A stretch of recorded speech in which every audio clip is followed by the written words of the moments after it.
Alright, what's up? We're Chromeo. We've been best friends since high school, and this is my friend Dave One.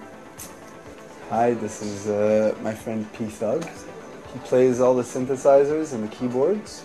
And before we started doing Chromeo, he used to sell didgeridoos out of the back of his car. It's absolutely true, by the way, what I'm saying. It's not even a lie. It's the truth. I was playing guitar in the band, and the other guy was playing drums. And then Dave came in, and he knew how to play the guitar. He was better than me, so I got demoted to bass. And that became my instrument. And that's how we met, basically. I think that there's no such thing as a bass player. I think every bass player is just a guitar player that got demoted. Like, you think really Paul McCartney was like, I'm gonna play the bass? Like, well, I don't know. I don't think so. Moving on. And then I met Tiga. He was a big electronic DJ in Montreal, and we had this record store together. I was like the hip-hop kid or whatever, and he started playing me electronic music that I really liked. And I was like, wow, this is not all like trance. I didn't know anything. I thought it was like, I had a very narrow-minded view of electronic music. Anyways, so I was like, this is a good idea. So we started experimenting with electronic music, and that's how Chromeo came about. Through trial and error, and then I decided I was going to sing. Well, P decided I was going to sing. Basically. It's the same story as Barry White. Yeah, we did demos, and I did demos with his voice, and I was like, you're good. And then we kept the takes. He never told me I was good, by the way. I said you're good. I tell you now. Yeah.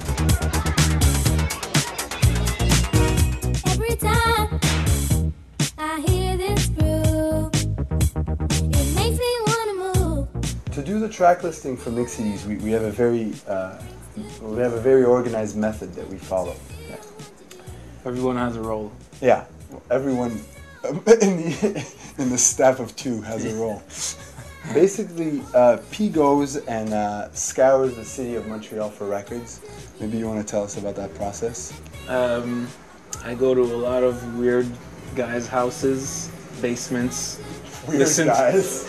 Listen to records. Yeah, listen to records. If I don't find what I want, I go to the stores, which are, you know, more expensive. But for this project, we narrowed it down to sort of like, we didn't want it to be like drum machine, kind of what we call Jerry Curl funk. We wanted something a little more musical, a little more orchestrated. You know, something. We usually have a strict policy against live drums in funk music, but this time we let some things go slide this time. Yeah. Oh, so P gets all these records, and then he sent me zip, you know, folders, and then I go through all the records. I do MP3s. I send him a zip file, and then I choose. I chose a couple of the songs. I get attached to the maybe the Alan Parsons ones. I put in a couple of requests, but it was really like, you know, 80% of it was just like a bunch of records P found. I edited it down. Then we submitted the track listing, and we saw what would get cleared. It was very hard for a lot of songs. The one he found was Val Young. Yeah, Val Young. Yeah. Carmen. Yeah. Was me. I chose maybe 3 or 4, and then the cover was my idea. But and then it was hard to get clearance. There's a couple of songs on there that like they couldn't even find who owned the copyright. Yeah.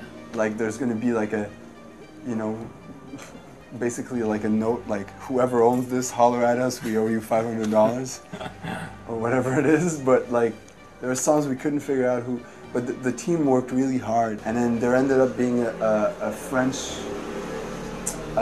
Quebec theme to the record. Yeah. Yeah. Soupir, Pierre Parpal, Diantel, France Jolie. Yeah. That's all Quebec stuff. Yeah. So that was fun. Quebec funk. Folklore. Yeah. From our hometown.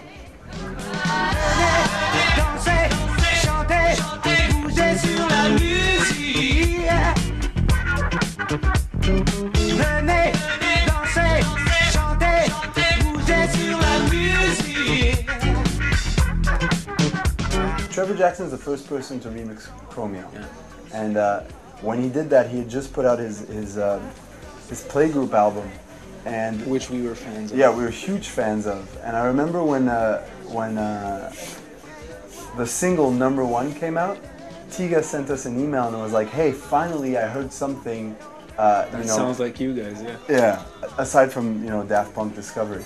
He's like, finally there's something that's... And Phoenix. Yeah, that's another record, because back then, you know, eclectic dance music or electronic music, I mean, there's so little people doing it, you know, aside from like Electro Clash and all that. So Trevor came out with that song Number One, which was like a funky electro number.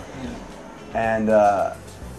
And it's sort of what we wanted to do. And then his album, we're huge fans of his artwork, everything about him, and he really understood our music. We became friends with him, and we've hung out with him in London a few times since then. So we asked him to do the artwork as a complete long shot. I wrote the email to him and I prefaced it like, here's a shot in the dark. Who knows, just in case, in life things happen. We don't know why they happen. Anyways, and then he wrote back like 2 seconds later like, I'll do it. And he did it in 3 days.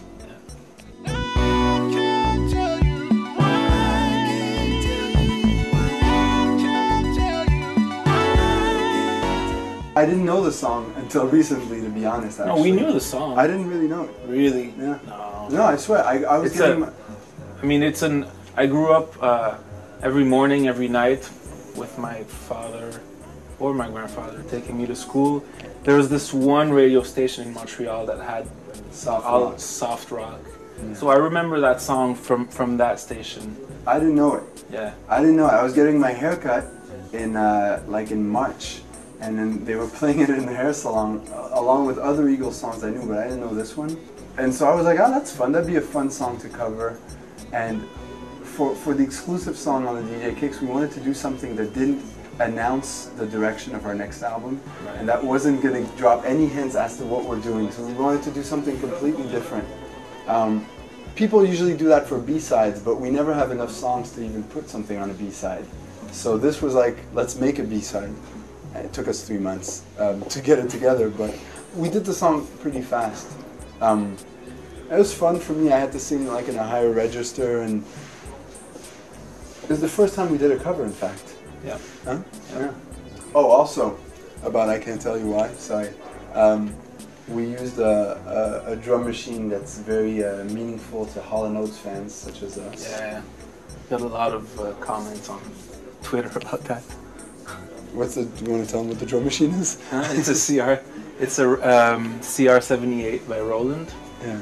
It's the ancestor of the most known 808. It's a really cool drum machine. It's a drum machine that Hall & Oates used on about half of their songs. Half of their big hits, that's for sure. Everything.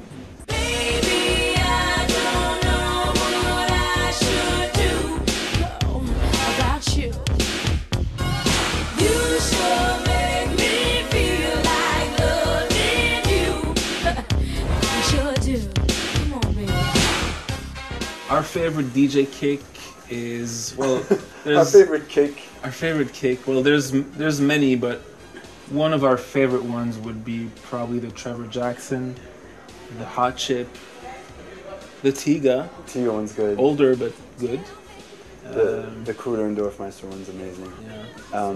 The Trevor one is big because he put House of Jealous Lovers on there, and it was like, I just remember when that came out, and that sound became such a huge sound afterwards, and you know, he broke that song. So that's our favorites. The Tiga's good, the Kruder and Dorfmeister is good. Ours, hopefully, will be well received. And the two hip-hop kids who once were salivating because 30 seconds of their remix was on the DJ Kicks ended up doing their own. Yeah. It's a beautiful thing. I'm gonna cry. Can we cut?